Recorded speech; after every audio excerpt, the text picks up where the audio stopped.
Mario Escalera es actualmente fisioterapeuta y profesor asociado del grado de fisioterapia en la Universidad de Oviedo. También es fisioterapeuta en su propia consulta, Escalera Fisioterapia.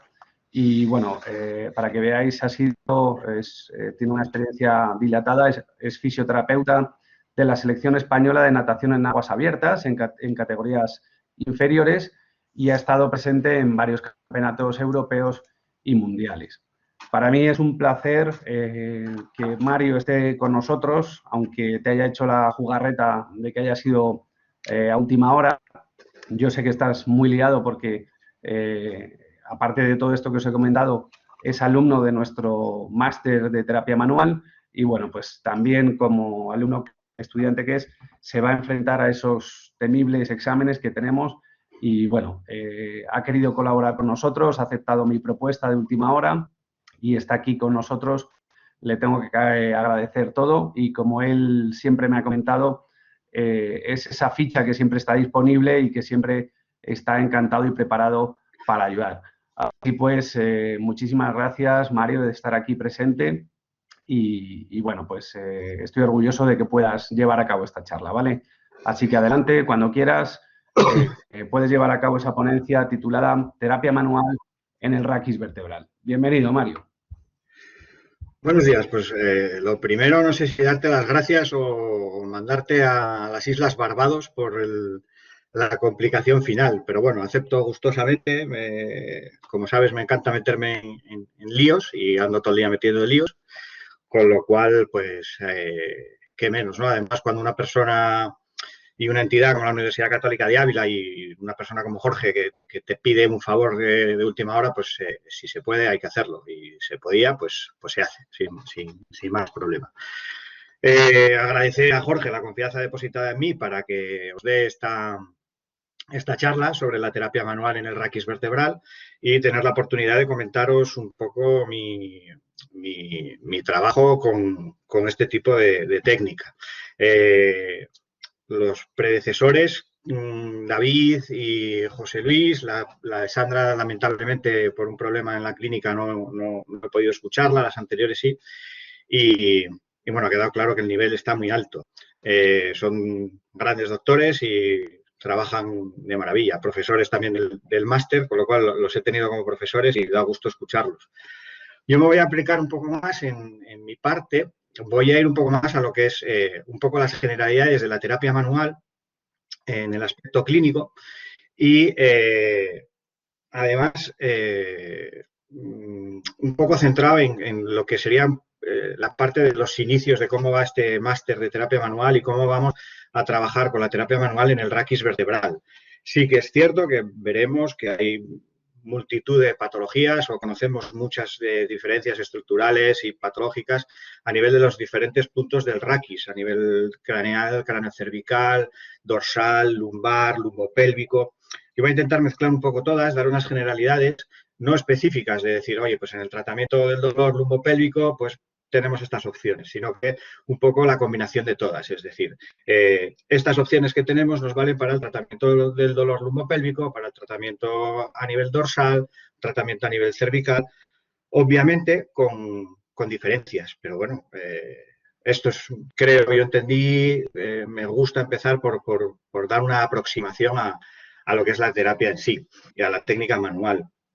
Lógicamente, como se suele decir, para más información y tener más relevancia, tenéis a vuestra disposición la universidad y Jorge, que os informará sobre cómo va el máster y que la verdad es una gozada. Yo estoy encantado de poder realizarlo. ¿Vale? Bueno, sin mucha más dilación, proseguimos. A ver si me adapto. Ahí estamos.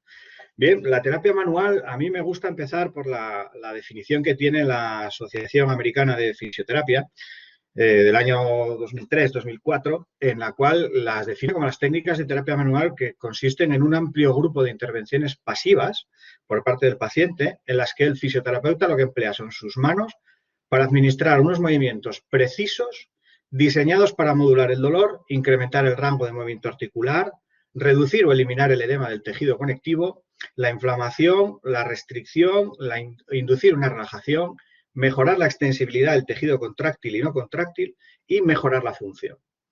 Estas intervenciones implican variabilidad de técnicas y en grados y en fuerzas de aplicación. La traducción de todo esto, todo este texto, lo que nos viene a decir es que la terapia manual con nuestras manos y de forma pasiva o a veces, como ya habló, por ejemplo, David, en las técnicas de Mulligan, que comentaré también más adelante, hay un movimiento activo por parte del paciente, o en técnicas como Mackenzie, se pide un trabajo activo, se combinan las dos, pero es a través de nuestras manos vamos a administrar esa capacidad de estímulo para que el tejido hacia el que queramos llegar cree un proceso de input hacia el cuerpo, hacia el cerebro, que es el rey, el procesador de todo el sistema, y de ahí surja la posibilidad de una reparación, una reordenación de los sistemas, dependiendo de la patología o el problema que tengamos. Pero, además, siempre pensamos en la terapia manual como terapia manual, obviamente la propia palabra de terapia, como un elemento de tratamiento único y exclusivo. Y por eso os pongo al final en esta diapositiva el test también para valorar y razonar cuál puede ser mejor. Es decir, tenemos muchas técnicas, muchas habilidades, muchos nombres de terapia manual y entonces, ¿cuál puede ser mejor? ¿Es mejor aplicar Mulligan o es mejor aplicar Mackenzie? ¿O es mejor aplicar Maitland? Bueno, pues a través del razonamiento clínico que se va haciendo a lo largo del grado y a lo largo de todo también dentro del programa del máster y en las diferentes formaciones, nos puede indicar cuál puede ser mejor. Pero no solo cuál puede ser mejor, sino que cuál me puede ser más beneficiosa para mi paciente dependiendo de a dónde quiero llegar y qué quiero conseguir con mi paciente. Hilando con la última diapositiva del doctor David, si sé a dónde quiero ir, puedo elegir qué técnica, qué camino me va a llevar hacia lo que yo creo que en mi razonamiento va a ser la mejor vía o el éxito para mejorar la calidad de vida y la problemática que pueda tener mi paciente, ¿vale? Como todo en esta vida hay que empezar por las bases, la anatomía. Sé que todos los que estamos aquí presentes sabemos la anatomía, pero me gusta recalcarla porque nos hace pensar, no sé, en el grado en la Universidad Católica de Ávila, pero en la Universidad de Oviedo muchas veces me encuentro con alumnos yo suelo dar clase a partir de segundo, tercero y cuarto, pero te encuentras alumnos que quieren una receta, es decir, para el dolor lumbar o para el dolor lumbopélvico, hay que hacer esta secuencia con estas técnicas, estos parámetros, estas cositas y ya está. Y todo el mundo que tenga un dolor lumbopélvico lo vamos a meter ahí y le hacemos esto. Y como han explicado muy bien anteriormente todos los ponentes, eso es un error. Cierto es que a nivel profesional no surge tanto, sí a nivel académico, sobre todo cuando se empieza la carrera. Entonces, yéndome un poco a esos participantes o esos que nos están escuchando, que son los alumnos de grado, recalcaros que lo que hay en el raquis son articulaciones, ¿vale? Entonces, esas articulaciones están formadas por mínimo 2 huesos y además ligamentos, fascias, músculos, tendones, que tengo que explorar, tengo que hacer una correcta anamnesis para poder determinar quién es el culpable. ¿Cuántos de ellos, cuántos factores de ese tipo son los culpables para poder trabajar sobre ellos? Cierto es que no somos trabajadores unicistas, no vamos a hacer una única técnica para una articulación o para un tejido determinado, porque como ya sabemos, entran muchos factores, los biopsicosociales, la calidad del individuo. No hay un problema único asociado, hay una disfunción en C7 y ya está, sino que va asociado a múltiples factores. ¿Cuántos de esos factores están influyendo o cuánta culpa le podemos echar a determinados factores? Me va a permitir seleccionar qué técnicas puedo utilizar que me vayan a considerar una mejoría en mi tratamiento, ¿vale? Entonces, vuelvo al repaso anatómico, 7 vértebras cervicales, C1 el atlas, C2 el axis y a partir de ahí ya sin nombre propio, C3, C4, C5, C6, C7, formando la columna cervical, 12 torácicas o dorsales y 5 lumbares más las formadas por el sacro y el coxis, ¿vale? No hay mucho más que explicar sobre ellas, ¿no? Porque ya sabéis todos bastante sobre ellas. Prosiguiendo con la anatomía, tenemos los músculos. Tenemos músculos intrínsecos del raquis y músculos extrínsecos del raquis. Los músculos intrínsecos del raquis siguen 2 trayectos. Tenemos el trayecto medial y el trayecto lateral. En el trayecto medial tenemos la musculatura corta y la musculatura larga. La musculatura corta, formada por los interespinosos, recto posterior menor de la cabeza, recto posterior mayor de la cabeza, oblicuo posterior mayor de la cabeza, los músculos rotadores y el sacrococcígeo. Los músculos largos, multífidos y semiespinosos. Y en la parte lateral, el trayecto lateral, los cortos, el oblicuo menor de la cabeza, intertransversos, y en los largos, el largo del dorso, el iliocostal y el espinoso, ¿vale? Nomenclaturas, ya sabéis que hay hay más de una, ¿vale? No es que una esté mal ni otra esté mejor, simplemente hay más de una, ¿vale? Y los músculos extrínsecos en el raquis, que tienen una influencia sobre el raquis bien directa e indirecta, pero con mayor importancia, pues trapecio, romboides mayor y menor, serrato posterior, superior e inferior, angular del omóplato, dorsal ancho, cuadro lumbar, psoas ilíacos. Toda esta musculatura tiene que ver en cuanto a cómo se va a definir el trabajo a realizar, ¿vale? Aquí tenéis la típica imagen de Néter con la musculatura y las diferentes capas superficiales, medias, profundas, en las cuales utilizamos nuestras técnicas. También cobra importancia la parte fascial. Ha hablado Jorge anteriormente también de los tratamientos en, por ejemplo, la planta del pie o las disfunciones del síndrome miofascial. Pues en el raquis también cobra mucha importancia la fascia toracolumbar, una estructura que va a dar fijación, soporte y capacidad de movimiento a toda esta zona, ¿vale? Con lo cual es una zona bastante importante. También se lleva una mención porque tendremos tratamiento directo aplicado sobre ella, ya no solo a nivel miofascial para trabajar la musculatura, dorsal ancho, romboides, etcétera, o cuadrado lumbar y querer influir sobre ello, sino que además también sobre la propia fascia toracolumbar, que cobra importancia sobre todo en el dolor lumbar y lumbopélvico. Para estas cuestiones tenemos que hablar sobre la función y la disfunción. El conocimiento anatómico previo del que os he estado hablando y funcional, que ya prácticamente sabéis, nos lleva a interpretar realmente lo que podemos llamar la normalidad o la falta de ella, ¿vale? La normalidad. Entonces, una disfunción, según la Asociación Osteopática Americana, es una definición que me gusta mucho, que es que la disfunción es una función alterada o asimétrica de los componentes relativos del sistema somático, es decir, de las estructuras óseas, articulares y miofasciales y de los elementos vasculares, nerviosos y linfáticos asociados. ¿Qué quiere decir todo esto?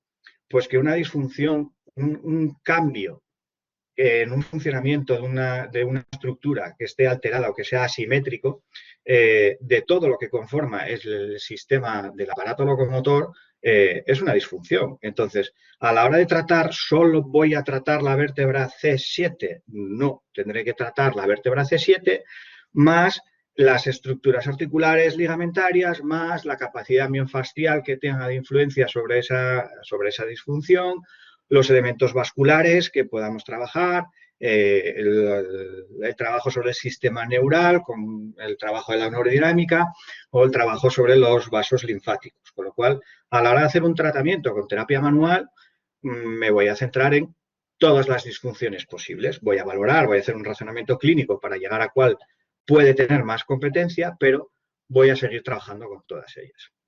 Una de las principales es la disfunción articular, ¿vale? La disfunción articular se define o se puede definir como la alteración de la mecánica articular que tiene consecuencias sobre la función de ese segmento articular y frecuentemente sobre segmentos próximos o alejados con los que se relaciona y que puede resultar una fuente de síntomas.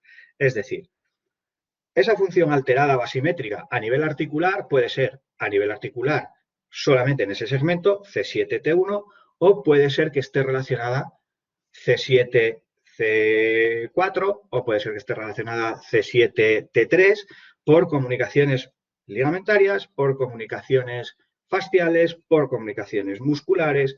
Entonces, tengo que tener presente que esa disfunción articular puede estar provocada por causas más alejadas o más próximas. Incluso esa disfunción de esa propia articulación puede resultar ser una fuente de síntomas, es decir, esa propia disfunción por esa comunicación que comentaba anteriormente me puede derivar a otro problema en otro punto más alejado o me puede mostrar síntomas referidos por culpa de esa alteración en ese segmento, pero a una estructura más alejada, incluso diferente. Puedo tener una disfunción en C7-T1, en ese segmento articular, pero me esté dando dolor en el romboides menor, por ejemplo, ¿vale? Entonces, esta función articular, la disfunción es la alteración, la función articular, ¿de qué me va a depender? Me va a depender de la estructura que esté correcta, es decir, todo el sistema óseo, de la biomecánica neuromuscular. La propia biomecánica de ese segmento articular, la propia biomecánica de los segmentos adyacentes, supra e infraadyacentes de ese segmento que puedan estar involucrados, más la biomecánica neuromuscular, metiendo en este sistema no solo el trabajo muscular, sino el trabajo muscular más el trabajo neural que van estrechamente de la mano. Esta disfunción articular puede ser primaria o secundaria, puede ser el principal foco o puede ser que sea debido a otra alteración. Volviendo a lo de antes, puedo tener un problema muscular, hipertonía, hipotonía, que me esté generando secundariamente un problema en la C7-T1, por ejemplo, que estábamos contando, ¿vale? Entonces puede ser primaria como causa principal o secundaria. ¿Qué me lleva esto también? Pues a tener unas características de disfunción articular. Sus características puede ser, no tiene por qué cumplir todas, pero sí, la mayoría de ellas se dan, ciertamente. Entonces puede ser asimétrica, puede ser posicional o morfológica. De ahí, por ejemplo, las curvaturas fisiológicas y las curvaturas patológicas del raquis, por ejemplo, la escoliosis. Puede ser morfológica o puede ser posicional, ¿vale? Una actitud escoliótica o realmente estructural. Puede haber una alteración de la movilidad en todos sus aspectos, es decir, la cantidad, cuánto se mueve, la calidad, cómo se mueve, si se mueve de manera continua, si se mueve a manera de trompicones, si tiene pequeños saltos, si tiene un bloqueo que podríamos definir blandito y luego continúa, en fin. La simetría comparada con el lado contrario y con el movimiento adyacente. El tipo de la alteración de la movilidad en el rango final es lo que se denomina el endfield, ese puntito que llegas al final, que puede ser blando, puede ser duro, puede hacer un tope primario, en fin. O también en la alteración de la movilidad por el dolor. Se bloquea el movimiento porque tengo dolor y no me deja continuar, ¿vale?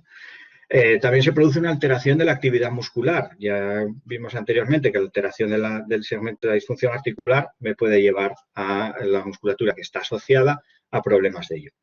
La alteración del tejido periarticular, ligamentos, etcétera, tendones, y la presencia de síntomas, dolor, limitación, sensación de bloqueo, todas esas cosas. Para hacer el diagnóstico de esta disfunción articular tendremos test de palpación sobre los tejidos superficiales y profundos, los profundos siempre indirectamente, lógico. Yo puedo palpar piel, puedo palpar las estructuras más superficiales, pero a partir de ahí sigo palpando piel y estructuras superficiales para poder llegar a las profundas, ¿vale? Los test de provocación buscando los síntomas o el alivio de esos síntomas que me puedan indicar que un movimiento que realizo mediante el test de provocación me libera el dolor de mi paciente, pues entonces empiezo a asociar ese sistema biomecánico en la dirección en la que tengo que trabajar o quiero trabajar, dependiendo de las corrientes de formación, y los test de movilidad, de simetría, el endfield que hemos hablado anteriormente, y de todas las formas posibles esos test de movilidad. Es decir, tengo que ver una movilidad global de todo el sujeto, tengo que ver una movilidad segmentaria de la zona en la que creo que pueda estar la alteración y valorar cómo se mueve, y de forma analítica también. Buscar lo más preciso posible, solamente si consigo movilizar ese segmento que pueda estar alterado, incluyendo aquí los movimientos angulares de la osteocinemática y los movimientos específicos de la artrocinemática y los movimientos accesorios acoplados, ¿vale? El diagnóstico en fisioterapia es realmente el resultado de un proceso de razonamiento clínico que da como resultado la identificación de deficiencias existentes o potenciales, es decir, podemos ver que vaya o creer que pueda suceder una deficiencia próximamente, con limitaciones en las actividades y restricciones en la participación y de factores que influyen positiva o negativamente en el funcionamiento. ¿Cuál es el propósito realmente del diagnóstico fisioterapéutico? Pues el propósito no es más que orientar a los fisioterapeutas en la determinación del pronóstico y las estrategias de intervención que puedan ser más adecuadas para los pacientes y en compartir información con ellos. Lo comentaba José Luis, una pregunta que le hicieron al final, sí habría que tener en cuenta el gusto, por ejemplo, de una manera, del paciente, las predilecciones del paciente a la hora de poder elegir una técnica o hacer un trabajo con él. Efectivamente, tenemos que pensar y compartir en nuestro paciente para llegar a un acuerdo y un entendimiento, para que, como dijo José Luis, mejore nuestra técnica, mejore la adherencia del paciente al tratamiento, pero además porque un paciente que sabe lo que va a sufrir, no sufrir, sino sabe lo que le vas a hacer, puede estar más predispuesto y entiende lo que le puede pasar, con lo cual eso mejora enormemente los resultados. Si el proceso diagnóstico lo que me va a revelar también son hallazgos que no están dentro de mi alcance, del conocimiento, de la experiencia, de la pericia del fisioterapeuta, lo que hay que hacer es derivar a un médico competente que nos lo pueda resolver y pueda tomar las medidas necesarias. Lo hablaba también David anteriormente. Somos lo que somos y hacemos lo que hacemos. Todo lo que se salga de nuestro ámbito, de nuestro conocimiento científico clínico, pues habrá que dejarlo a los profesionales que están dedicándose a ello. Los sistemas en los cuales se fomenta el trabajo en equipo, los multidisciplinares, debería ser una opción primaria en todos los sitios. Desgraciadamente no se puede, pero debería ser una opción primaria para todos, el que se pueda trabajar de manera multidisciplinar. De ahí que el diagnóstico de fisioterapia sea conseguir las estrategias más adecuadas, pero además tener mucha atención a esas red flags, a esas banderas amarillas, para saber si tengo que derivar a otro compañero, a otro profesional de la salud y que me pueda llevar, ¿vale? ¿Cómo hacemos la valoración en terapia manual? Que es lo que nos interesa, ¿vale? Estamos hablando de terapia manual.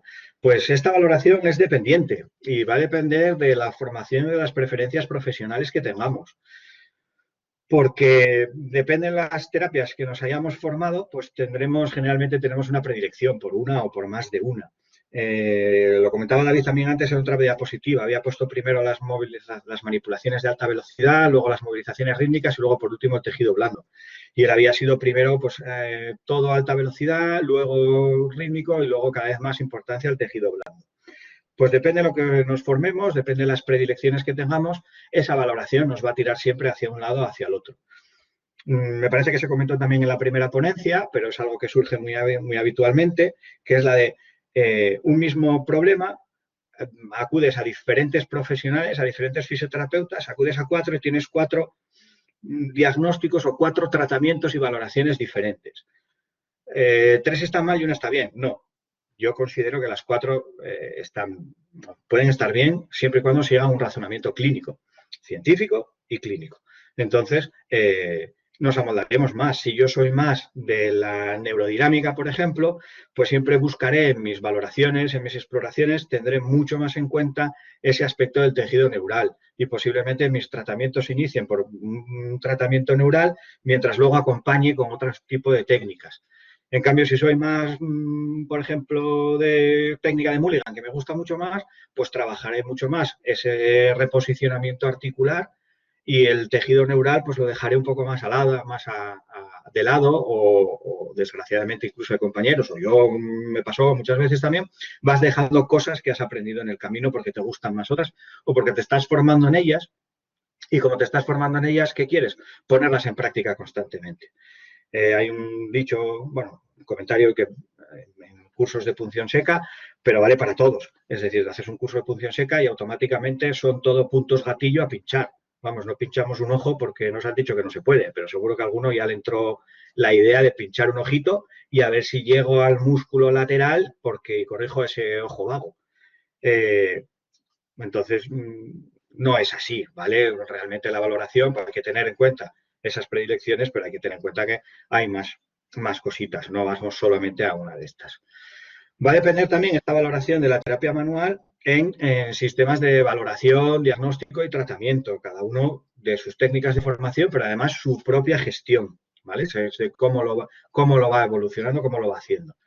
También depende de la actualidad de la evidencia científica. Afortunadamente, cada vez los alumnos y gente que acaba de terminar la carrera y la formación de grado tiene más conocimientos sobre la actualidad científica, sabe buscar, sabe generar y sabe valorar las publicaciones. No hace mucho tiempo, con que estuviera publicado era como un dogma de fe. Entonces, como está publicado, es bueno. Si encuentras un artículo que dice que hay que pinchar un ojo para quitar el nervio, el dolor de cabeza, una cefalea, como hay un estudio y está publicado, pues vale.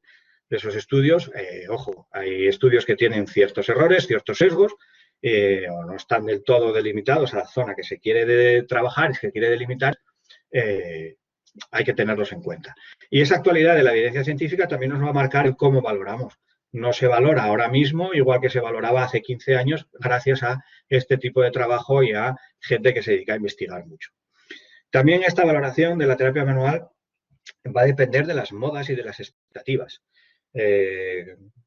Yo que soy un poco más mayor que los que estáis aquí acabando el grado, hemos pasado porque la osteopatía era lo máximo y era prácticamente lo único que había que hacer.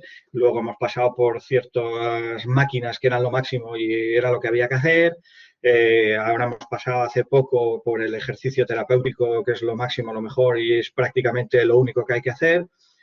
Pues estos son todo modas y expectativas y creo que el ejercicio terapéutico es lo mejor y es lo único que vamos a hacer. Pues no, también esa valoración va a depender de ello, ¿vale?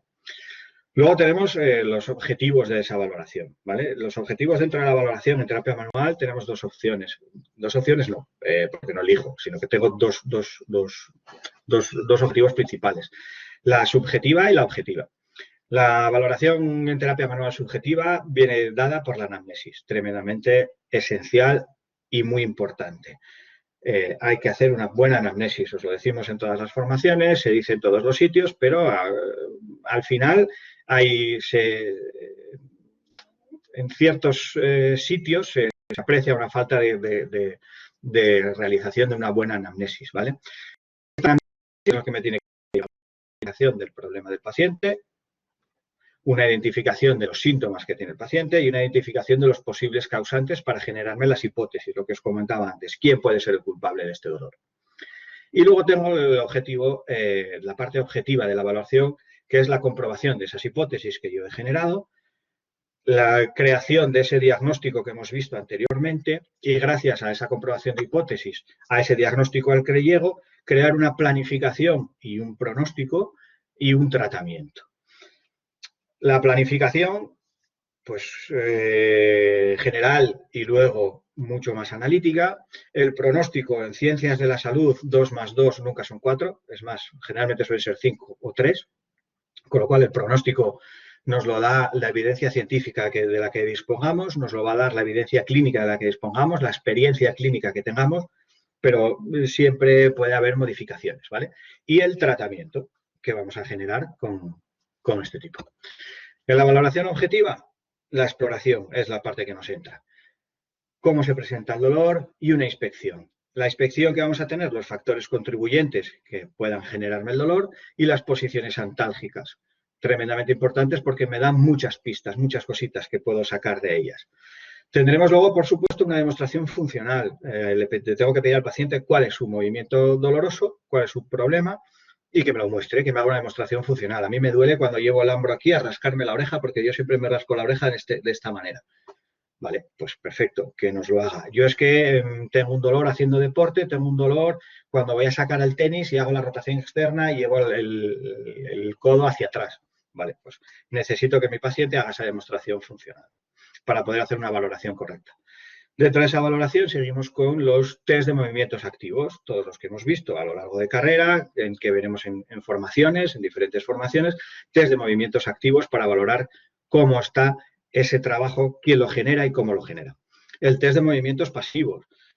Me quito la parte de los pasivos, pues como sabéis, me quito la parte muscular, me quito esa parte activa y solo voy a analizar la parte más pasiva, con lo cual también me da pistas si es más articular, si es más ligamentario, ¿vale?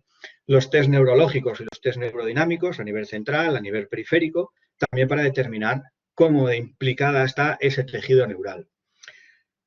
Para seguir con la valoración, A continuación tenemos la palpación, ese reconocimiento de estructuras, la posibilidad de aparición de asimetrías, valoración de sensibilización central, sensibilización periférica mediante pinzado rodado, diferentes técnicas que conocéis con estímulos sensitivos suaves, profundos,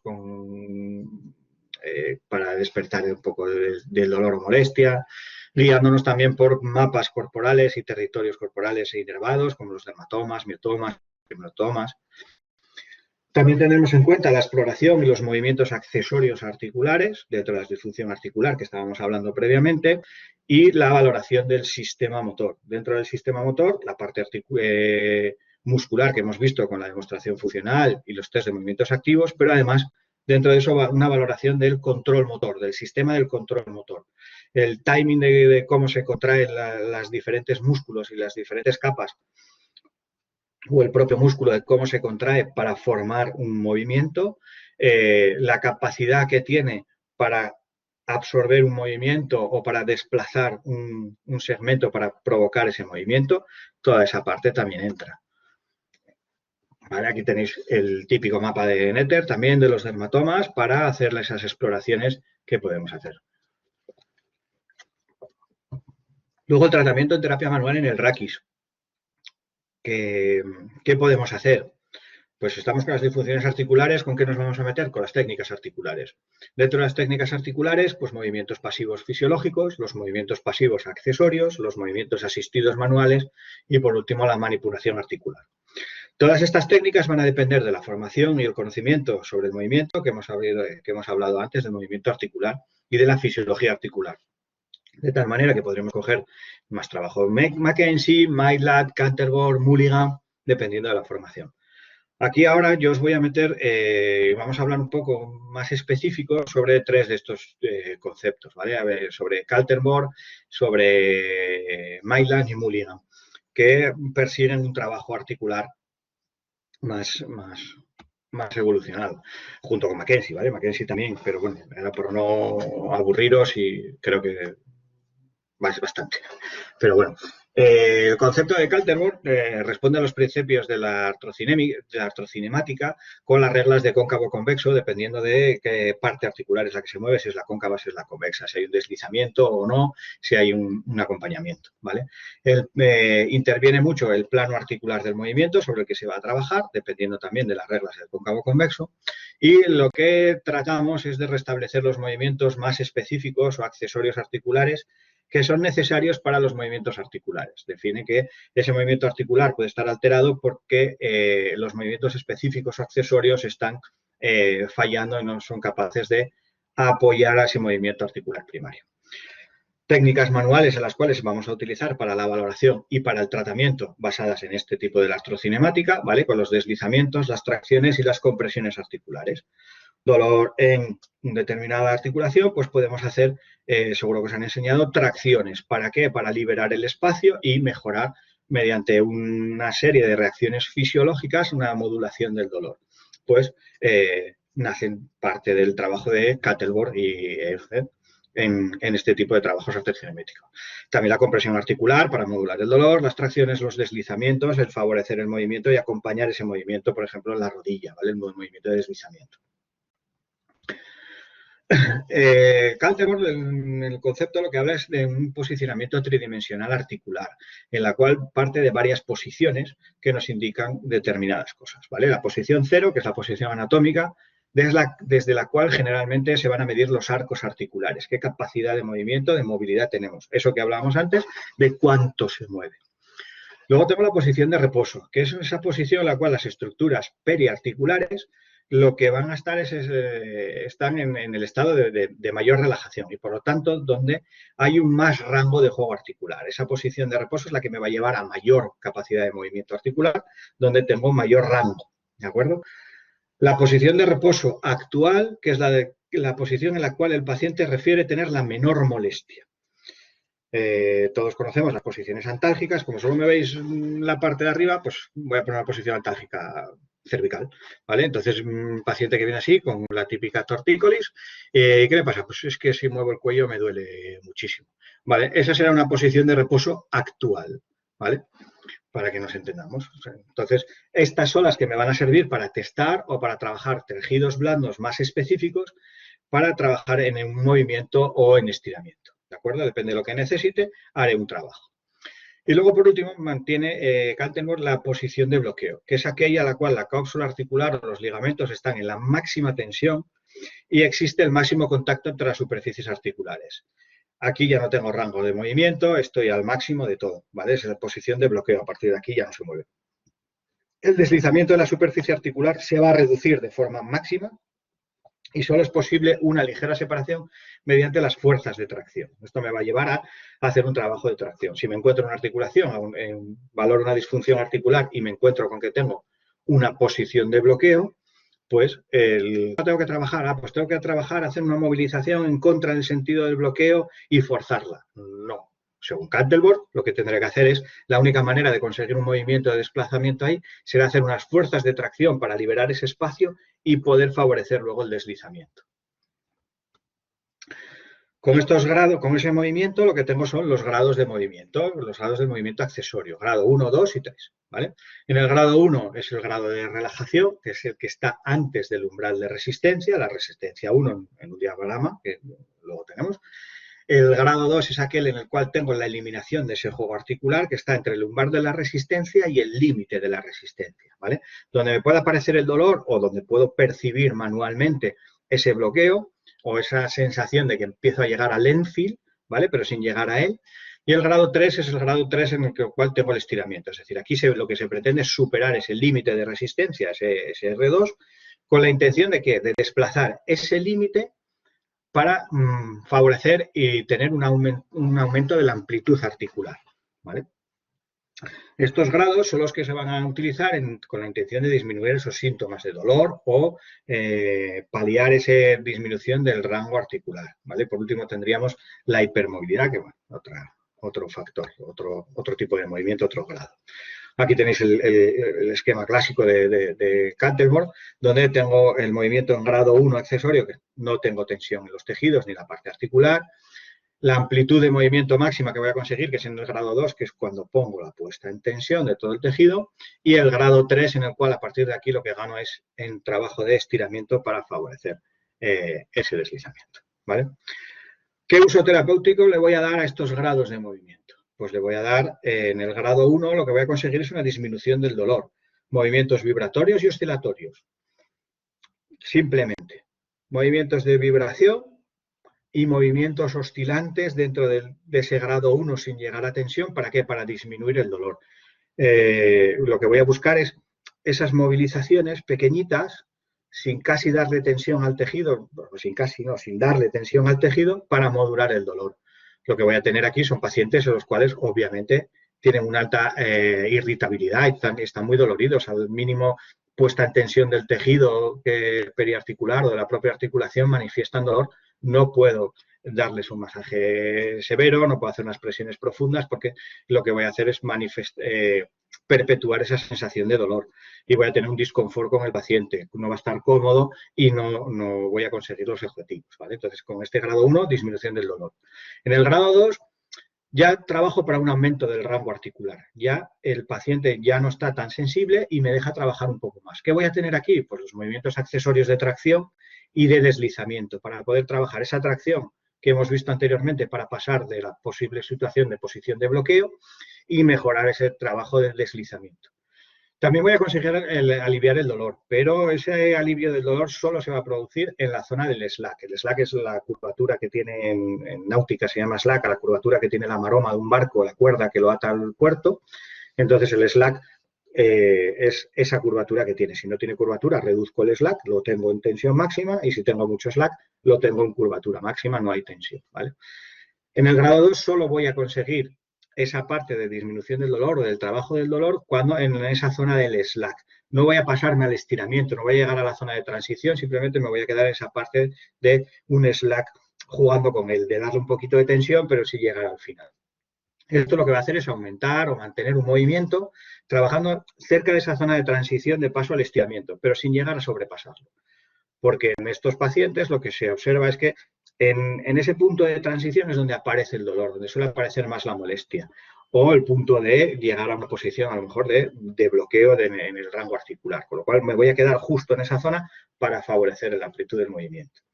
Y por último tengo el grado 3, que ya es el estiramiento tisular periarticular, que es donde ya el paciente ya no está tan sensible y lo que quiero ya es ganar ese juego articular, ¿vale? Esa sensación terminal del juego articular, ese ENFIF, tengo que ir a buscarlo y tengo que ir a buscar el llevar a ganar ese máximo estiramiento, ¿vale? Esto va a provocar un aumento de la movilidad debido al estiramiento de los tejidos periarticulares. Me los voy a llevar, los voy a estirar, los voy a trabajar. Tengo que mantenerlos en el tiempo para que me influyan sobre el tejido, ¿vale? Ya sabéis que los estiramientos y este tejido trabajo periarticular, si le salgo, entro en estiramiento y me vuelvo rápidamente, estoy trabajando justo en el umbral, pero no consigo la amplitud del rango articular. En cambio, si me paso de esa resistencia 2 y voy ganando en la articulación, en esa amplitud de movimiento, ahí sí que voy a conseguir el estiramiento, lo tengo que mantener un tiempo determinado, más o menos, para ir consiguiendo mantener esas mejoras. En cuanto al concepto Maitland, cambiamos un poquito. Al final sigue siendo lo mismo, trabajamos una disfunción articular, trabajos articulares, pero el concepto Maitland va relacionado con una exploración física precisa, coherente, detallada y continua. Test, retest, trabajo. Mientras estoy continuamente trabajando, voy preguntando a mi paciente, voy valorando cómo van las sensaciones, cómo va la evolución de síntomas, ¿vale? Se basan también en una búsqueda exhaustiva de las disfunciones que son las generadoras de síntomas, es lo que tengo que buscar, quién es el generador de síntomas y trabajar directamente sobre ello.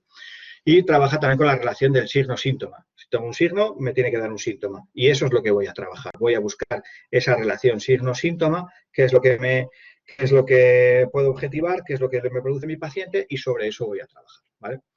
Tengo que conocer y comprender, o Maitland lo que propone es el conocimiento y la comprensión de los mecanismos por los cuales se va a producir esa relación signo-síntoma, tejidos musculares, tejidos neurales, etcétera, y rigen también por el principio de la direccionalidad, es decir, se van a comparar las direcciones según los factores del dolor, la resistencia y el espasmo de defensa, dependiendo de cómo llegue a los umbrales de trabajo. Y la disfunción también viene determinada por los llamados criterios de prudencia, es decir, van a trabajar siempre, Maitland se va a fijar en estos criterios, la severidad, la irritabilidad y la naturaleza. Dependiendo de esto, haremos un tipo de movimiento o no. Los grados de Maitland son los grados de movilidad pasiva. Con Cantermore teníamos 3 grados, Maitland tenemos 4 grados de movilidad pasiva. Los grados 1, 2, 3, 4. Bueno, y hay un quinto grado que ya es el grado de manipulativo, ¿vale? Ya es la de alta velocidad. Entonces tenemos los grados de movilidad pasiva 1 y 2, movimiento antes de esa resistencia a la que hablábamos anteriormente, los grados 3 y 4, un movimiento después de la resistencia y del recorrido, estando en el recorrido articular disponible. Aquí tenéis el diagrama con la amplitud y los porcentajes, ¿vale? En un grado 1 la amplitud es baja, en grado 1, grado 2 voy a tener entre nada de amplitud y un 25% aproximado de la movilidad. Luego tendré una movilidad moderada en el grado 3, en el cual voy pues desde algo más del 25, un 30% aproximadamente, hasta el límite de esa resistencia, ¿vale? Aquí me voy a tener el movimiento 3 y 4. El movimiento 3 voy a jugar entre pasada esa parte de primer grado de movilidad, voy a jugar con movimientos, estos son movimientos más amplios, de más recorrido, el 3 y el 4 un poquito menos, que se mueve entre barreras, ¿vale? Dependiendo de donde tengan las barreras. En el grado 3 me voy a jugar con las barreras, puedo jugar entre medias o irme hasta grados finales de la barrera. Y en los grados 1 y 2 la movilidad es baja, movimientos cortos, repetidos, ¿vale? Para no generar mayor tensión. El tratamiento según estos grados de movilidad, pues si tengo utilizado un formato que no me sale las flechitas, pero aquí tengo un aumento de estos factores que considera Maitland, el SIG, ¿vale? Y tengo en el cual el paciente tiene una elevada irritabilidad. Objetivo, modular el dolor. ¿Qué voy a hacer con esto? Trabajos de movimientos pasivos suaves, pudiendo ser un poquito más rápidos, entre 1 y 3 hercios. Bueno, eso es lo que determina Maitland, que van a generar una modulación del dolor y la disminución del dolor. movimientos repetidos en los grados 1-2, para no provocar, no llegar a los límites de resistencia, para no provocar dolor ni sintomatología.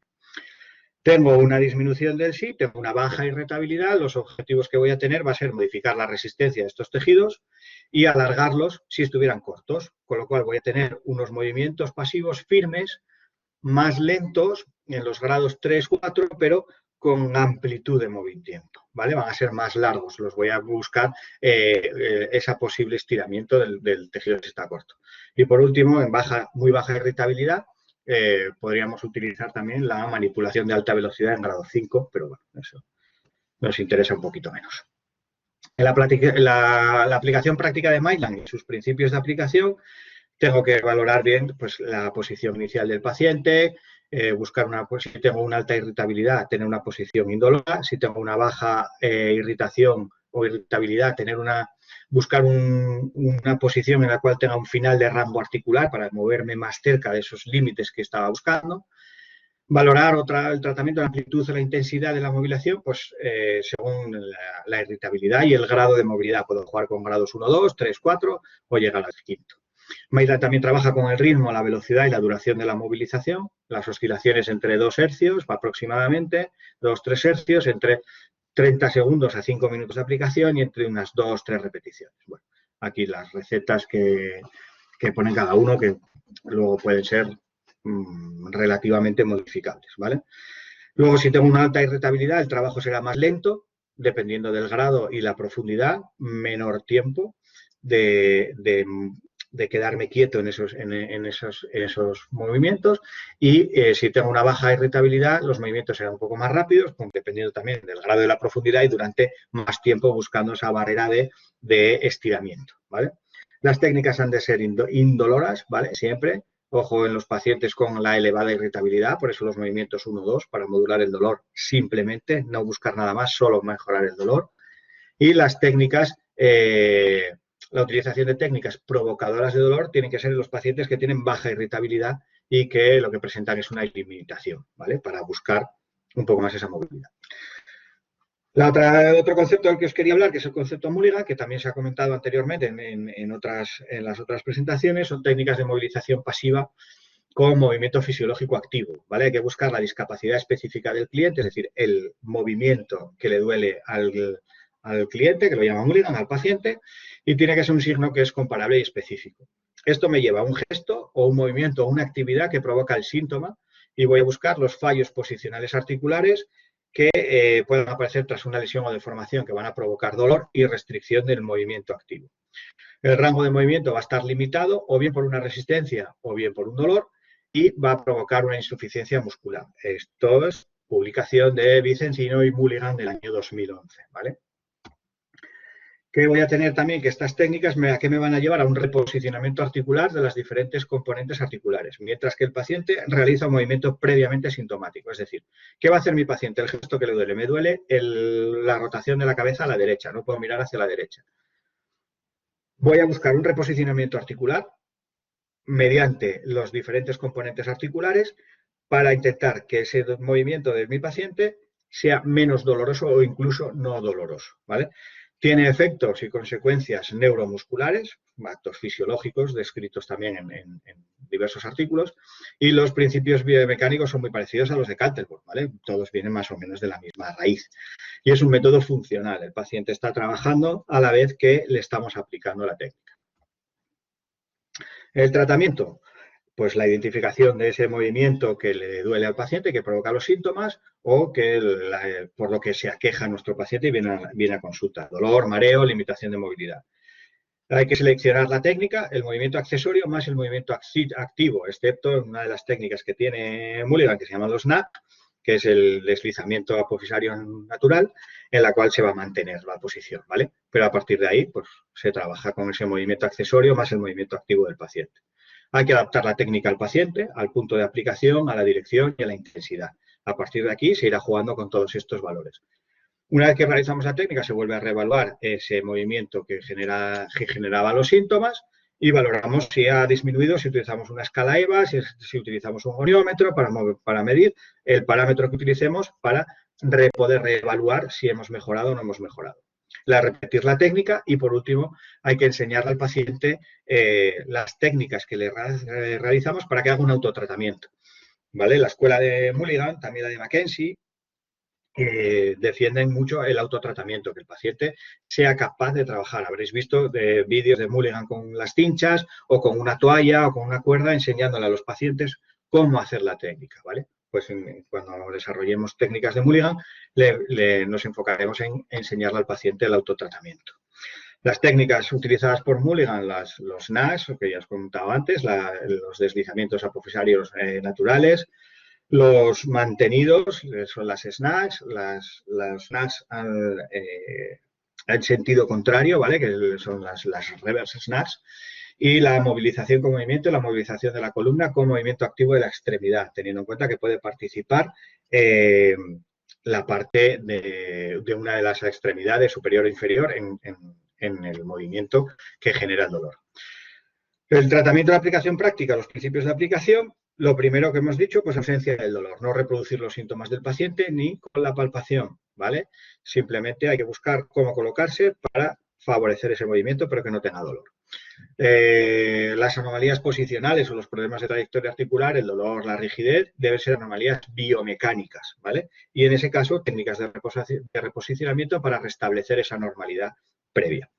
Repetición, una vez conseguido el movimiento sin dolor, lo que hay que hacer es lo que se llama el bombardeo al sistema nervioso con las señales normales para disminuir la información nociceptiva del sistema nervioso central. Son los patrones por los que trabaja o por los que tiene la efectividad el concepto Mulligan, ¿vale? Por ese trabajo le enseñamos, entre comillas, le enseñamos al cerebro y al cuerpo que ese movimiento se hace previo con el dolor, mejoramos la posición articular, generamos el movimiento y estamos informando de que ese movimiento se puede realizar, es un input no doloroso y se puede realizar de forma dolorosa, con lo cual luego es mantenido en el tiempo, ¿vale? Hay que conocer los planos de tratamiento, conocer los planos articulares y el ángulo de las movilizaciones accesorias, ¿vale? Porque debe coincidir con los planos de las superficies articulares. El deslizamiento accesorio debe ser el correcto y bien descrito. Es ir probando, ir jugando con ello, dependiendo de la patología o la alteración que podamos encontrar en el paciente. El movimiento fisiológico activo debe de haber dejado de doler o disminuir mucho. Mulligan defiende que tiene que dejar de doler. Sí que es cierto que hay estudios en los que se ha dictaminado que es efectivo, pero no tiene por qué llegar a la disminución completa en el primer tratamiento.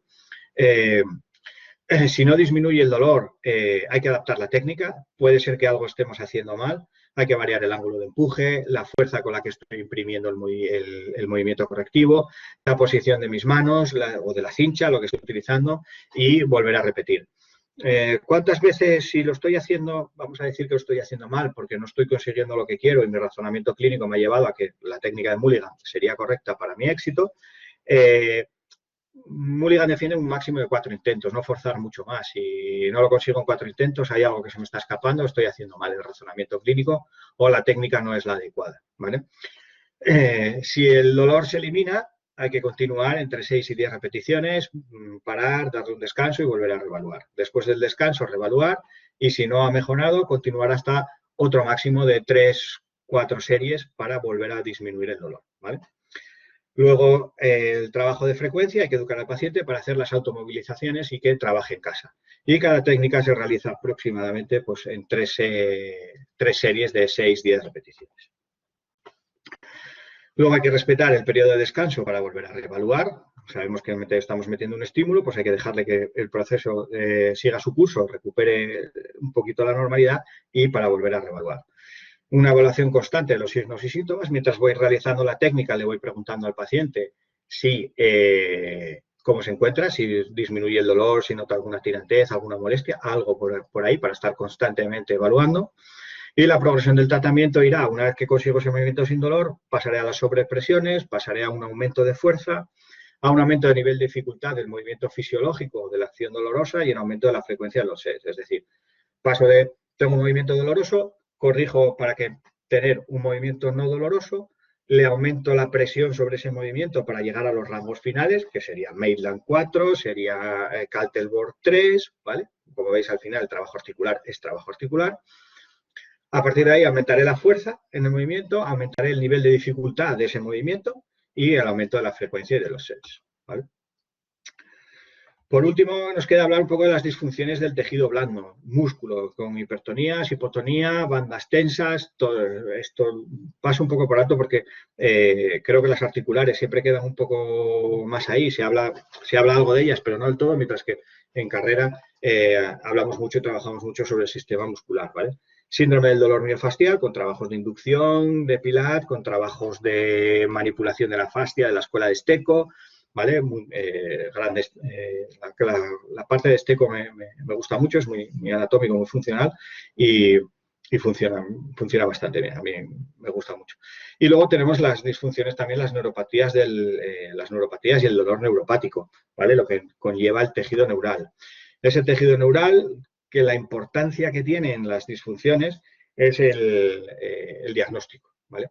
Hay que realizar, como en todo lo que llevamos hablando largo y tendido a lo largo de la mañana, una buena anamnesis. Luego vamos a hacer inspecciones, exámenes neurológicos, pruebas neurodinámicas, exámenes ortopédicos y palpaciones. La inspección, ¿qué me va a llevar a los análisis de la postura, posiciones antálgicas y que me puedan indicar disfunciones de la interfaz mecánica, lo que está mecánicamente adyacente al nervio y puede estar interfiriendo en ese tejido neural. Exámenes neurológicos centrales y pruebas de sensibilidad, reflejos osteotendinosos, test musculares para ver cómo se comporta, cómo va la función neural asociada a este tipo de tejidos, ¿no? Esos reflejos osteotendinosos, cómo se manifiestan, los test musculares, si hay pérdida de fuerza, sensibilidades, este tipo, ¿vale? Y los exámenes ortopédicos, que van a consistir en test específicos según las localizaciones, dependiendo de las zonas de dolor y demás, y van a provocar tensión o compresión en algún punto del tejido neural. Y puede ser también test ortopédicos para provocar el cierre o la apertura de la interfaz mecánica. Típico en hernias, la valoración del cierre de los agujeros de conjunción, pues hacer un estiramiento de cúbito lateral del cuadrado lumbar para abrir los agujeros de conjunción y valorar un test ortopédico para valorar cómo está ese sistema neural. Además, la palpación. Vamos a palpar los nervios. Hay zonas superficiales y nervios de recorrido superficial en los cuales puedo palpar realmente el nervio. Otras será de forma indirecta, pero en otras se puede palpar. Todos conocemos detrás de la parte posterior del codo el poder tocar el nervio cubital, sin machacarlo, pero poder tocar el nervio cubital, en la cara interna del brazo, entre el tabique muscular, buscar ahí el nervio mediano. En fin, tenemos la posibilidad de palpar. Dentro de esa palpación también vamos a tener la posibilidad de evaluar el grado de afectación, el tejido adyacente que está afectado, puede aparecer inflamación, dolor, zonas edematosas, y valorar la respuesta si es normal o anormal en función de la mecanosensibilidad, que es subjetiva, lo que nos cuenta el paciente. Y luego tendremos las pruebas neurodinámicas. Estas pruebas neurodinámicas lo que van a hacer es movilizar y producir un estímulo mecánico en las estructuras neurales para testar la función mecánica del nervio en su estado de sensibilidad, si es más sensible, si es menos sensible, si es capaz de tolerar la presión, el deslizamiento. Vamos a ir valorando todas estas partes, ¿vale? Con todo esto espero no haberles aburrido mucho. Sé que ha sido la parte más encaminada al raquis, valorando todas las posibilidades articulares. En fin, no me queda más que dar las gracias a todos por estar ahí, por escuchar esta ponencia, a la Universidad Católica de Ávila por brindarme la oportunidad de dar esta charla y con tener la confianza en mí para poder darla y que espero haya sido productiva para todos, y en especial a Jorge Velázquez, como dije antes, por la confianza depositada y por lo bien que lleva el máster. Si alguien lo está pensando, que no lo piense. La verdad que es una gozada hacerlo con ellos. Jorge se desvive por todos los alumnos y por el profesorado, me imagino que también, lo podrán confirmar ellos, y que todo vaya a la perfección.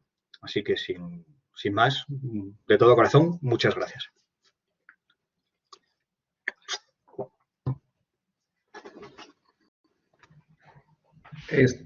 Estupendo, Mario. Muchísimas gracias a ti por esta ponencia. La verdad que, como bien dice José Luis Arias, con tan poquito tiempo has tenido que preparar esta ponencia que tan bien has llevado a cabo. Te doy la enhorabuena y sobre todo las gracias por esas palabras de cariño, de agradecimiento hacia nosotros, hacia la universidad y hacia mi persona. Abrimos un pequeño turno de preguntas, ¿vale? A ver si algún asistente quiere hacerte alguna pregunta. Y bueno, mientras están redactando seguramente la cuestión, me gustaría lanzarte una pequeña pregunta, ¿no? Me ha gustado mucho que en tu interlocución nos has comentado que está de moda lo de los puntos gatillo, la punción seca y que alguno incluso si pudiese llegaba a pinchar un ojo, ¿no? Y bueno, pues me ha gustado mucho y me ha causado hasta risa, lo he pasado muy bien. Estamos ante esa moda, ¿no? de los pinchoterapeutas y como bien dices, hemos pasado por varias modas. Me gustaría que hagas un poquito una crítica personal también hacia estas tendencias que tenemos en fisioterapia y que les indiques a nuestros alumnos de grado, bueno, pues que no se dejen guiar por estas modas, por la compra de aparatos altos económicamente, por unos importes muy caros y, por favor, que les guíes un poco con tu experiencia acerca de esto. Vale, sí, vamos, yo tengo una opinión muy personal sobre este tema y es que creo que los fisioterapeutas, sobre todo cuando acabamos,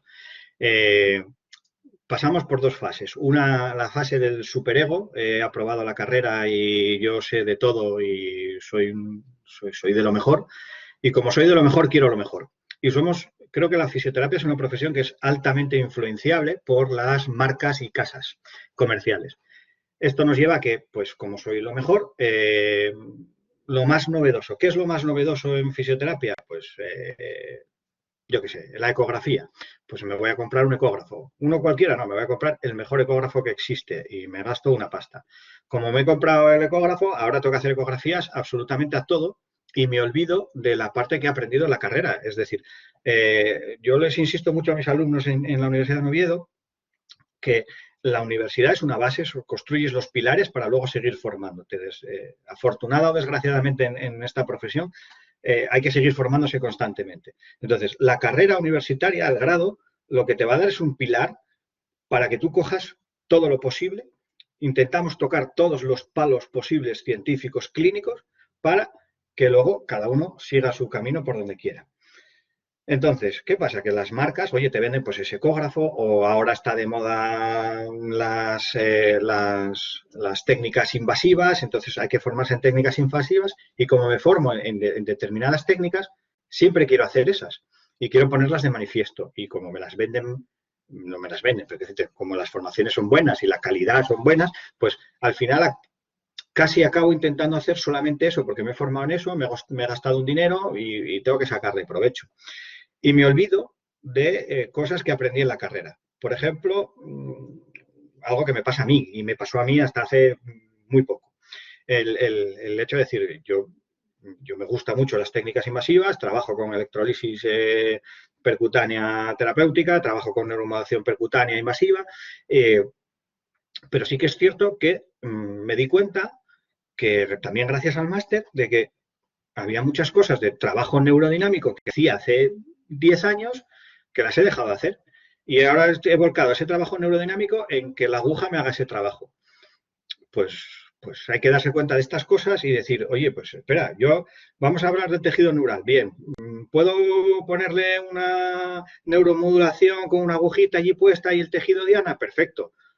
Antes de eso, igual a tu paciente tampoco le encantan las agujas, o puedes tener un paciente que no le gusten nada las agujas y hay gente que ya no hace neuromodulación de ese tipo, invasiva, entonces ya queda un poco perdido. ¿Cómo trabajo el sistema neural? Pues tenemos las herramientas que muchas veces en determinados grados es básica y se ha hablado de la neurodinámica, pues trabaja una neurodinámica, trabaja un sistema de... parece que se quedó también en desuso las movilizaciones articulares. Pensamos en movilizaciones articulares como una chorrada de primero de carrera, movilización sin más, pero como vemos con Maitland, con Cantelborg, con Mulligan, esas movilizaciones, aunque sean pequeñitas, producen unos efectos fisiológicos que hay que tenerlos en cuenta, saberlos, conocerlos y aplicarlos. Que a lo mejor no necesito pinchar a 20 pacientes al día. Igual tengo que pinchar a 10. pero a lo mejor hay otros 10 que solamente con ese trabajo neurodinámico o con ese trabajo de movilización en unos grados determinados, lo saco adelante y está mucho más contento mi paciente. Entonces, la universidad genera ese pilar, esa base, para luego ir creciendo, pero hay que recordarla siempre, siempre está ahí. Acordaros siempre de esas movilizaciones de Maitland, de Kaltenborn, de Mulligan, esos trabajos de neurodinamia, esos trabajos musculares, el masaje, que parece que hoy en día, si haces masajes, eres un fisioterapeuta vamos, del año de... Los jóvenes me dirán del 2000, yo diré del año 1900. Parece que eres arcaico. Pues el masaje es una técnica manual que provoca unos estímulos y unas reacciones fisiológicas que mejoran la calidad del paciente. ¿Por qué no utilizar? Que además haces neurodinamia, que además haces técnicas invasivas, que haces punción seca, perfecto, pero acuérdate de la base primordial, trabaja con esa base primordial y a partir de ahí fórmate y vete siguiendo. Además, esto te va a hacer, yo creo personalmente, te va a hacer más crítico con las cosas que te quieren vender y con las cosas que van saliendo. Entonces, puedes jugar con ello. Oye, la máquina, salió una máquina, la he visto de refilón, que hace una y con aire, como si fuese con aire a presión, te da masajes y trabaja ciertas zonas articulares. Muy bien, pero ¿cuánto vale el aparatito? No lo sé, valdrá un montonazo. Yo tengo esto y esta. Y con esto, además, noto cómo responde mi paciente. Con la máquina no. Entonces, volvamos a utilizar nuestras manos, las técnicas nuevas también, hay que ir incorporándolas, pero con criterio. Con recordar que somos, que tenemos unas manos para evaluar, para valorar, y sobre eso, luego ya, oye, no, yo evalúo, hago técnica neurodinámica y el nervio aún así le quiero meter un estímulo con trabajo invasivo. Perfecto, mételo, pero acuérdate de lo primero. No dejes que llegue el primer comercial o la primera formación y te digan que si no haces ese tipo de técnica no eres un buen fisioterapeuta. Al contrario, eres un buen fisioterapeuta cuando escuchas a tu paciente, cuando valoras a tu paciente con un razonamiento clínico y un razonamiento científico y pones todas las armas disponibles para mejorar la calidad de vida de tu paciente. ¿Haces eso? Sí. ¿Lo consigues? No, obviamente, ninguno conseguimos el 100%, pero ¿lo consigues en la mayoría de tus pacientes? Sí. Perfecto. Eres un buen fisioterapeuta, muy bueno. Además, hay otras técnicas que puedes ayudarte o aumentar esos casos que te van fallando. Sí, genial. Pero vamos primero por esas partes. Vaya rollo que tengo. Estupendo, Mario. Pues muchísimas gracias por esa reflexión y yo creo que para poner el toque final, ¿no?, a estas ponencias, la verdad que esa reflexión creo que les ha calado bastante dentro a nuestros alumnos y espero que les abra un poquito los ojos, sobre todo de cara a su final, ¿no?, de los estudios. Así que muchísimas gracias, de verdad. No puedo agradecerte de otra forma el poder que hayas colaborado con todos nosotros y bueno, pues ya sabes que estamos en contacto y ánimo a ti también con esos exámenes y a todos nuestros alumnos. Muchísimas gracias, Mario. Un placer, muchas gracias a vosotros. Bien, pues Estupendo. Para finalizar con estas jornadas, quiero ya poner la guinda al pastel y que nos haga, bueno, pues una clausura. Y en esta ocasión, pues he querido contar, sobre todo, con una gran persona, ¿no?, como es don Pedro Pascual Muñoz. Actualmente, él es procurador de las Cortes de Castilla y León, representado por el partido político Por Ávila. También don Pedro es médico de urgencias y también entre sus cargos es presidente del Real Ávila de Fútbol. Así pues, Pedro Pascual, bienvenido, muchísimas gracias por estar aquí. Sé que en tu agenda has podido hacer un huequecito para nosotros, para estar con esta pequeña familia, con estos más de 140 personas que estamos conectados. Así que, Pedro, muchísimas gracias y esperamos ansiosos tus palabras. Yo, bueno, de verdad agradeceros, gracias sobre todo a Jorge, que contéis conmigo para la clausura. Lamento muchísimo no haber podido estar pendiente de todo esto. Yo soy un enamorado de las terapias manuales, entre otras cosas porque yo jugué durante mucho tiempo al fútbol y cuando yo jugaba al fútbol la figura del fisioterapeuta no estaba contemplada en los equipos de fútbol y teníamos, pues bueno, pues alguien que nos daba unas friegas que decían, unas friegas con alcohol de romero y bueno, pues eso. Y cuando nos lesionábamos, pues nos mandaban a ir a lo que llamaban entonces curanderos, a los curanderos. Y la verdad que se ha evolucionado muchísimo. Yo llevo toda la vida en el fútbol, ahora estoy en el fútbol, he hecho también una mano como médico en el equipo, claro. Y bueno, y es fundamental la labor de los fisioterapeutas, ya no solo en los tratamientos, sino para todo en un equipo de fútbol. Yo creo que las terapias manuales, que es de lo que creo que habéis estado hablando, son una de las técnicas más importantes en el trabajo del fisioterapeuta. Las utilizáis, sabéis utilizarlas tanto para evaluar y diagnosticar al paciente, explorando la movilidad articular, el tono, la fuerza muscular, muchas cosas que a veces cuando van a los médicos o vienen a nosotros estamos detrás de un ordenador y antes de hacer nada, ni tocarle, ni valorarlos, se pide una resonancia o se piden ecografías.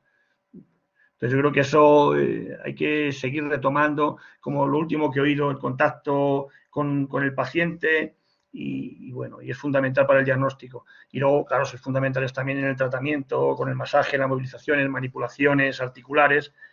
Bueno, y no es un concepto nuevo. He visto mucha evolución en la fisioterapia.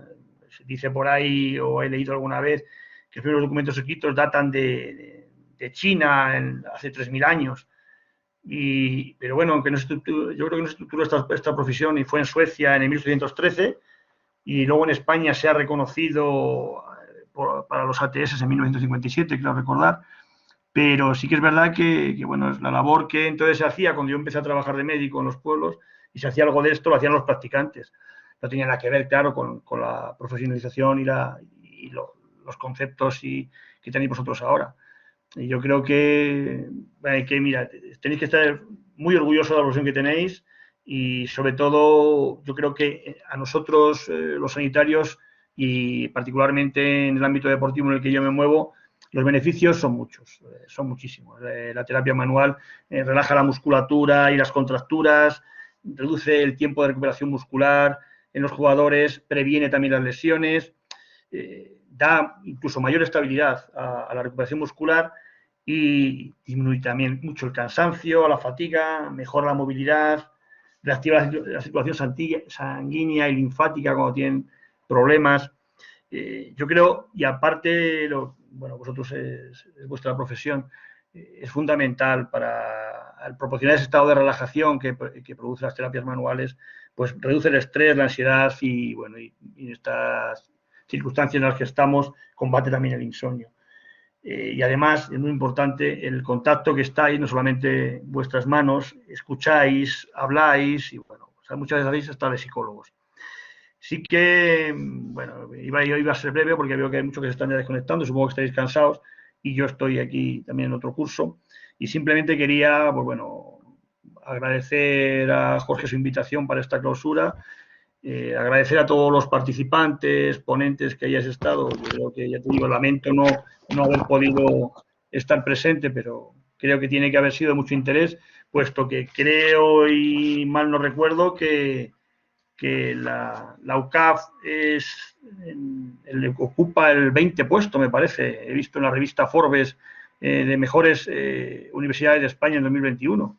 Con lo cual, bueno, simplemente animar a la UCAF, agradecer a la UCAF. Creo que que la UCAF esté en Ávila. Ya sabéis que, como bien decía Jorge, yo ahora circunstancialmente estoy metido en política, aunque sigo trabajando en mi profesión y es de la que vivo, como médico de urgencias y emergencias, pero es de agradecer que la UCAF tome iniciativas, sea importante y de verdad, pues, le doy la enhorabuena y la felicitación por estar en ese ranking de ser una de las mejores universidades de España. Y por mi parte, nada más, Jorge, a todos y a todas, ya que soy político hay que decir, no digo lo de todos porque todavía no me llega, pero de verdad que si en otras circunstancias podemos estar y vernos, sabéis que podéis contar conmigo para lo que queráis. Si me hubiera gustado, te digo, pues haber estado más tiempo y haber comentado cosas, porque seguro que ha sido muy interesante y sabes que me gusta mucho esto de la fisioterapia y más la terapia manual, pues digo, por mi vinculación sobre todo con el deporte, y a vuestra entera disposición para todo y espero que os haya servido, que os haya cundido y bueno, de todas formas ya me harás o me mandarás algún resumen de cosas interesantes que sabes que a mí me gusta esto. Nada, un abrazo para todos y esperemos que a ver si se acaba ya esto y las vacunas funcionan y esto en vez de ser como está siendo aquí telemático, pues pueda ser presencial porque las terapias manuales no pueden ser telemáticas. Y nada más, muchas gracias y bueno, pues clausuro las jornadas. Sí, señor Pedro, pues muchísimas gracias por tu colaboración, breve pero intensa. Has dado un buen repaso a la actualidad. Vemos que estás interesado no solo por la situación de la provincia de Ávila, sino que también por nuestra universidad y por esa reciente publicación, ¿no?, de la revista Forbes, que nos cataloga con ese puesto número 20. En parte es gracias a todos los trabajadores que conforman esta universidad, al trabajo duro de nuestras decanas, rectoras y todos los profesionales que estamos implicados. Gracias por reconocer nuestra profesión, Pedro. Hemos hablado de ello en estas jornadas, ¿no?